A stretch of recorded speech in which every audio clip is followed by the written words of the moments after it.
శేఖర్ భాష మీద పంజాగుట్లో కేసు పెట్టించబోతున్నారు మీరు అని తెలిసింది. వావ్. లక్ష్మి అనే అమ్మాయితో మేము ఉమెన్ కమిషన్కి వెళ్ళినాం. శేఖర్ భాషా గారి పైన ఈ అమ్మో దాసరికి ఇంకో పేరు పెట్టినా సార్, అది బయటికి ఊరికే వచ్చేస్తుంది రెడీగా, వద్దు బయటికి చెప్పకూడదు కానీ దాసరి విజ్ఞాన్ పైన కంప్లైంట్ ఇచ్చి ఉమెన్ కమిషన్ లో అట్నుంచి వస్తూ ఇటు ఈ అమ్మాయి గురించి ఆగడం జరిగింది, అంతేగాని నేనేం కేసు పెట్టించలేదు సార్. లక్ష్మి పడాలని శేఖర్ భాష విక్టిమ్. అది ఇప్పుడు త్వరలో ఆమె కేసు పెట్టబోతుందని విన్నాను. పెట్టేసింది సార్, అది ఫస్ట్ పెట్టింది. ఇప్పుడు పెడతా సార్, ఇప్పుడు నేను కూడా పెడతా సార్, శేఖర్ భాష పైన నేను కూడా పెడతా. మీకే ఉంది కేసు పెట్టడానికి? మరి నా ఫొటోస్ అని వీడియోస్ అని ఇప్పుడు ఇచ్చేసి వెళ్ళిపోయి అరెస్ట్ అవ్వాలి, జైలుకి వెళ్ళాలి అంటే మరి నా జీవితం ఏం అవ్వాలి, నా పేరెంట్స్ ఏంటి, నా కుక్క పిల్లల పరిస్థితి ఏంటి, నా రాజు ఏంటి, నా చింటూ ఏంటి, నా మస్తాన్ సాయి ఏంటి, నా ఉదయ్ ఏంటి, నా ప్రీతి ఏంటి. కొట్టుకున్నా తిట్టుకున్నా మా మనుషులే కదా సార్, అందరినీ డిగ్ చేశాడు. మేము కొట్లాడుకున్నాం, విడిపోయినాం, ఎవరి లైఫ్ వాళ్ళు చూసుకుంటున్నాం, తప్పులు జరిగినాయి కాదనట్లే, బట్ ఎవరి లైఫ్ వాళ్ళు చూసుకుంటున్నదే. ఫస్ట్ ఒక్కటి గెలికి ఎఫ్ఐఆర్ కాపీ అని తీసుకొచ్చి ఫస్ట్ మస్తాన్ని గెలికిర్రు, చింటూని గెలికారు, ఉదయ్ ప్రీతి అలా అందరినీ గెలుకొని తీసుకొని వచ్చి నా పేరెంట్స్ ని కూడా గెలికి ఇంతమందికి కారణం అయ్యి ఒక శేఖర్ భాషా గారు బిగ్ బాస్కి వెళ్ళిండు ఇప్పుడు. మరి ఇది ఎంతవరకు కరెక్ట్? ఇది ఈ పాయింట్ ఒక్కటి అర్థమైపోతే నన్ను తిట్టినా కొట్టినా ఓకే, నేను జైలుకి కూడా వెళ్తా. మీరు బిగ్ బాస్ హౌస్ ముందు ధర్నా చేయబోతున్నారని, నాగార్జున కంప్లైంట్ చేయబోతున్నారని. నాగార్జున గారు ఖచ్చితంగా కంప్లైంట్ చేస్తాను సార్, ఇలాంటి ఎలా తీసుకుంటారని విత్ ఎవిడెన్సెస్ ఇస్తాను సార్. ఓకే, నేను తప్పుడుది అని చూపించాడు మీడియాకి, నేను అది కాదు, వాడు చూపించింది కాదు అని ప్రూవ్ చేసుకుంటాను. చేయగలుగుతారు? ఎట్లా ప్రూవ్ చేస్తారు? ప్రతిదీ చేసుకుంటాను సార్, ప్రతి దానికి నాకు ఉంది, ప్రతి దానికి ఉంది, నేను చూసుకుంటాను. కాకపోతే ధర్నా చేస్తే నేను నా మొగుడు గురించి చేసుకోమంటే చేసుకుంటా సార్. ఇంకా వాడు ఎక్స్ కాలేదు కాబట్టి, ఎక్స్ మొగుడు అంటే నాకు కొంచెం బాధేస్తుంది, నా మొగుడనే అంట. కాకపోతే శేఖర్ భాష గురించి ధర్నా చేయమంటే చేయలేను సార్, వాడికి అంత టైం కూడా ఇవ్వాలని నాకు లేదు. కాకపోతే ఇంకా టైం వచ్చింది అంటే మాత్రం చేస్తా. అంటే ఇప్పుడు వాడు ఏమైనా వదులుతాను అని చెప్పి బెదిరిస్తున్నాడు సార్, వాడి హస్తం ఎంతవరకు ఉందో చూసి నేను కూడా ఇన్వాల్వ్ అవుతాను. ఈ పోరాటం ఇక్కడ ఆగుతుందా సార్? ఆగాలి సార్, ఆగి నేను ఎందుకు ఇట్లా అవుతున్నాను అని బయటికి రావాలి. నిజంగా నేను ఇప్పుడు ఏమైనా మనోవేదనకి వెళ్తున్నాను అంటే మాకు జరిగిన గొడవలకి నేను వెళ్ళట్లేదు, ఈ దిక్కుమల్ల శేఖర్ భాష వాడికి మాత్రం నేను వెళ్తున్నాను సార్. ఇప్పుడు ఇంతకుముందు లాయర్ గారు ఒక మాట అన్నారు, నాగేశ్వరరావు గారు ఒక మాట అన్నారు, ఏంటంటే ఈ అమ్మాయి సైకో లాగా బిహేవ్ చేస్తుంది అనే మాట బయటకు వచ్చింది, అందరూ అది ఫీల్ అవుతున్నారు అని ఒక మాట. రాజ్ తరుణ్ నన్ను అంటే మేము ఇప్పుడు చాలా ఫ్రెండ్లీగా చిన్నప్పటి నుంచి కలిసిన పెరిగిన పీపుల్ కదా సార్, 1920కే దగ్గర అయ్యాం పీపుల్, మేము ఓపెన్ గానే మాట్లాడుకుంటాం బూతులు ఏదైనా. వాడు మామూలుగా బూతులు తిట్టినా సరే వేరు, కానీ నన్ను ఒక పాట పాడాడు సార్ నలుగురు వాళ్ళ ఫ్రెండ్స్ ముందు, చాలా గలీజ్గా, అలా 3 రోజులు పాడాడు. ఆ పాట పాడిన తర్వాత వాళ్ళ ఫ్రెండ్స్ వెళ్ళిపోయిన తర్వాత మేము 4 గోడల మధ్యలో వాడు వెళ్ళిపోయిన తర్వాత నేను వాడిని కొడతా, తిట్టుకుంటా, ముద్దు పెట్టుకుంటా, ఎక్కి తొక్కుతా, ఏదైనా చేస్తాను. ఆ తిట్టినప్పుడు చేసుకున్నప్పుడు వాడు అది రికార్డ్ చేసి శేఖర్ భాషకి ఇచ్చాడు. వాడు మీరు పాట పాడారా? ఆ పాట మీరు మళ్ళీ పాడారా? నేను అందులో పాడుతుంటాను అక్కడక్కడ. మరి ఒకసారి ఆ పాట మాకు సరే, ఇప్పుడు కమెంట్లలో తిట్టడం మానేసి అది ఒకటి పెడుతుంటారు సార్.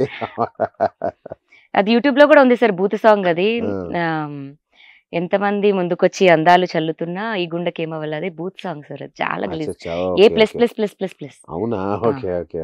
సో అది పాడితే నాకు కొంచెం అప్పుడు సార్ మామూలుగానే కోపం బీపీ ఎక్కువ ఉంటే తాగున్నాక ఇంకా ఎక్కువ అవుతుంది. ఆ రోజు ఇంకా మరి 3 రోజులు దట్టు మాల్వి వచ్చింది, పీక్స్ లో అయింది, నా తల వగలు కొట్టిండు, ఇక్కడ అంతా పగిలింది, మొత్తం రక్తంతో ఉన్నాం. నా బాధల్లో నేనున్నా, జస్ట్ ఒక మాటే గానీ మదర్ని ఇంటెన్షన్ చేసి కాదు. ఇప్పుడు రాజు కూడా మా మమ్మీని అన్నట్టు కాదు సార్, ఏదో మాట అన్నట్టు.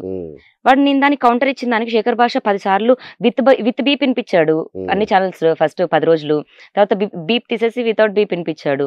చెడ్డదైంది నేను సార్, జనాలు అందరిలో నన్ను అంత చెడు చేసేసి వాడు. మరి వాడికి బూతులు రావా సార్? నేనేమన్నా బయటకు వచ్చి తిట్టానా? ఇప్పుడంటే ఓపెన్ అప్ అయిపోయి ఇలా మాట్లాడుతున్నాయి, నన్ను అలా వాడు చేశాడు. బట్ నేను మా మమ్మీని తిట్టినా, రాజు వాళ్ళ మమ్మీని తిట్టుకున్నా, మేము 4 గోడల మధ్యలో తిట్టుకున్నాను సార్. శేఖర్ భాషా గారు నా జీవితాన్ని నాశనం చేశాడు. వాడు దీనికి సమాధానం చెప్పాలి. ఇప్పటి నుంచి నా లైఫ్ ఏంటి మరి? రాజు వచ్చి ఒక విడిపోతున్నా అంటే విడిపోమనండి, సిగ్నేచర్ లేదా మాట రూపంలో నన్ను అడిగాడు.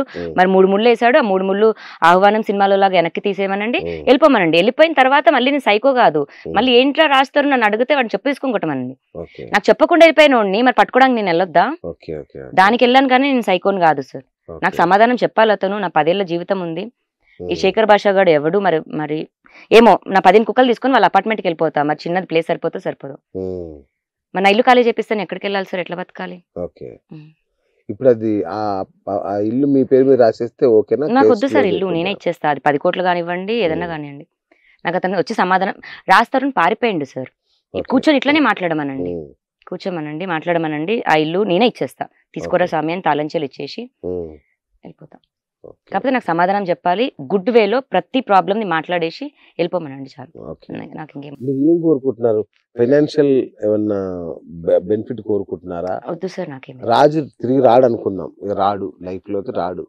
ఎందుకంటే ఇంత రచ్చ జరిగిన తర్వాత అంత రాక రచ్చ చేసిందే వాడు సార్. సరే ఏమన్నా కానివ్వండి అయ్యింది. ఇక కలిసి ఉండడం ఒక ఒక ఒక చెత్త కింద కలిసి ఉండడం కష్టం. హ్మ్. ఇప్పుడు ఏంటి వాటి నెక్స్ట్? మరి 10 ఏళ్ల నా లైఫ్ వెనక్కి ఇవ్వమనండి. అవన్నీ సరే, సార్ ఇవన్నీ వాదనకు నిలబడవు. మరి మెటీరియలిస్టిక్ అతను చెప్పండి. అవును నేను వదిలించుకోవాలన్న ఉద్దేశం ఉంది కాబట్టి ఆ పిల్లని చెడు చేశాను అని చెప్పమనండి. ఉమ్. సింపుల్. ఇప్పుడు వదిలించుకుంటా అంటాడు, అంటే మీరు అట్లా వదిలేస్తారా? దాని నుంచి కాంపెన్సేషన్ ఏమైనా ఎక్స్పెక్ట్ చేస్తారా? కంపెన్సేషన్ నాకేం వద్దు సార్. ఉమ్, వాడు నేను ఇస్తేనే వాడు బతుకుతున్నాడు. ఓకే. వాడిచ్చింది నేను ఎందుకు బతకాలి? నేను ఉమ్, ఆ మాట పరంగా నేను ఈగోకి కూడా తీసుకోను. ఉమ్, నాకు వద్దు అంతే. నేను ఇంకా ముష్టే వేస్తాను అనుకుంటాను. ఉమ్, దాంట్లో నేను ఒక దగ్గర తలెత్తుకునే ఉంటాను. కానీ వాడు ఇచ్చింది అయితే నాకు వద్దు. కాకపోతే ఒకవేళ వెళ్ళిపోమన్నా ఇల్లు ఇచ్చేయమన్నా కొంచెం టైం పీరియడ్ అడుగుతానేమో కానీ ఉమ్, నాకు వద్దు సార్. కాకపోతే నేను శాపం పెడితే వాడు చచ్చిపోతాడు సార్. ఉమ్, నేను అది పెట్టదలుచుకోలేదు. తాళి కట్టిండు వాడు. ఉమ్, అనవసరంగా నేను ఇంకేమన్నా మళ్ళీ అంటే ఇప్పుడు మళ్ళీ కెమెరాస్ కూడా ఉన్నాయి. ఉమ్. మళ్ళీ రేపొద్దున వాడికి ఏమైనా అయితే ఇగో లావణ్య చేసింది అంటారు. మీకు మంత్రాలు వచ్చు కాబట్టి శపించారు కాబట్టి చచ్చిపోయాడు అంటారా? ఉసురు, ఉసురు. Okay, right. ఆడపిల్ల ఉసురు. ఉమ్, అందులో సార్ తప్పు చేసి ఉండొచ్చేమో, నేను తప్పు చేశాను. బట్ అది అది 0.1% అయితే నన్ను ఇంత చేసి చూపించారు. ఉమ్. నేను ఏడవని రోజు లేదు. నేను ఇక్కడ ఇట్లా మాట్లాడినా మళ్ళీ ఇంటికి వెళ్ళినాక ఒంటరిదాన్నే సార్. అవును, అవును. ఎంత పెయిన్ ఉంటుందో నాకే తెలుసు. అంత I can చేసి నన్ను understand. బతకనివ్వకుండా చేస్తే తప్పు. అక్కడ రాజతరుణ్ అవనివ్వండి, ఎవడైనా ఉండనివ్వండి. ఉమ్, ఫస్ట్‌గా వాడు మనిషిగా వాడు లేనప్పుడు వాడు హీరో అయితే ఎవరికి గొప్ప? నాకైతే కాదు. ఉమ్, నేను ఆ విషయంలో అతను ఫైట్ చేస్తున్నా అంతే. ఉమ్, ప్రేమగా మాట్లాడతాడా, ప్రేమగా గెలుచుకుంటాడా, ప్రేమగా వెళ్ళిపోతాడా, వెళ్ళిపోమనండి. ఓకే. ఇట్లా చేసి వెళ్ళిపోయి వెనక ఎక్కడో ఉండి వాడు ముంబైలో కులుకుతా కూర్చుంటాడు నేను మాల్వి మల్హోత్రాతో అంటే మాత్రం నేను ఊరుకోను సార్. ఓకే. ఇప్పుడు దీనికి పెద్ద మనుషుల ఏమన్నా పెద్ద మనుషుల ముందు చేద్దామా కేసు, లేదంటే కోర్టులోనే కొట్లాడతారా? పెద్ద మనుషులు కూడా వద్దు సార్. ఇట్లా వచ్చి ఇక్కడనే కూర్చొని మాట్లాడేసి వెళ్ళిపోమనండి చాలు. అంతేనా? చాలు. షూరా? ఓకే. బయట ఉన్నాడండి సార్. పిలిపిస్తాను అదే. బయటే ఉన్నావా నాన్న? రాజ్. లోపట్రా. ఓకే. కోడిపెంట అదివా. ఎనీవే నవ్వుతున్నాం కానీ బాధ యా ఇది. బాధ ఉంది సార్. Yeah, yeah. మీరు ఇందాక సిఐతో మాట్లాడిన కాల్ మరి మీరు ఒరిజినల్ ఆ, విన్నారో లేదో? వినలేదు, వినలేదు. నాతో మాట్లాడిన 6 minutes కాల్ సార్. ఓకే. ఒకవేళ మనకి కెమెరాలో వద్దకపోయినా లేదు, మీరు లేదు. ఒకసారి నాకు వినండి. పంపించండి. పంపించనా నేను? Yeah, yeah. మీరు ఇది వినండి, ఇది మీకు క్లారిటీ వస్తుంది. డబ్బులు ఓకే. ఎవరు ఏమి అడగలేదు సార్. ఉమ్. యా నేను ఇది మీకు మస్తాన్ సాయి దగ్గర పంపిస్తాను. తీసుకున్నారు ఏమైనా డబ్బులు? కోటి, లేదు 2 సార్. కోట్లు. సార్ 10,000 కాదు, 10 రూపాయలు కూడా తీసుకోలేదు సార్. ఉమ్. ఇది ఇంటర్వ్యూ అయ్యాక మీరు మంచి అమ్మాయి అనిపిస్తుంది నాకు. సార్ మంచి చెడు కూడా వద్దు సార్. ఆ, నన్ను జైలుకి ఇటు అటు పంపించకపోతే చాలు. నేను ఓకే, బయట ఉంటే నేను ఫైట్ చేసుకోగలను. నాకు నేను రైట్. డిఫెండ్ చేసుకోగలను సార్. ఓకే. నన్ను లోపటేసేసి ఇల్లు ఖాళీ చేయించాలి, కుక్కలు రోడ్డు మీద వదిలేయాలి అంటే ఉమ్, నేను కూడా కుక్క పిల్లనా సార్ తీసుకొచ్చి వదిలేయడానికి? 15 కుక్కలు ఒక్క దాని తర్వాత ఒకటి తీసుకొచ్చి ఈ ఉమ్. రోజున వెళ్ళిపోయిండు మనిషి. వాటి ఫీడింగ్ ఎట్లా అండి? మా ఇంట్లో ఒక అవుతుంది. కుక్క కూడా తట్టుకోలేకపోతుంది. పెడిగ్రీ కొనాలంటే భయం అవును వేస్తుంది. సార్ అవుతుంది. ఏదో కొంచెం మజ్జిగన్నం, పెరుగన్నం, గుడ్డన్నం ఏదో పెట్టుకొని తిని బతుకుతున్నాం. ఆ, బతకడం అయితే బతుకుతున్నాం సార్. పర్లే. ఓకే. ఉమ్. సో కానీ పని ఫైనల్ గా చేసుకుంటా నేను. ఆ, బిజినెస్ స్టార్ట్ చేసుకుంటా. ఓకే. ఇతను ఆపితే ఆగిన మనిషిని సార్. చేతగాకైతే కాదు, చేయలేక కాదు. అయినా నేను మళ్ళీ చేసుకుంటా, మళ్ళీ నుంచి ఉంటా. మా అయితే 10 ఏళ్ళు దెబ్బతిన్నా. కాకపోతే లైఫ్ నేర్చుకున్నా. ఓకే. మనుషుల్ని ఏంటి అని నేర్చుకున్నా. ముఖ్యంగా శేఖర్ భాష లాంటి మనుషులు ఉంటారని అయితే నేర్చుకున్నా. అసలు ఎవరైనా ఉండరేమో అన్నది ఉంటే శేఖర్ భాష ఒక్కడే సార్ నా లైఫ్లో.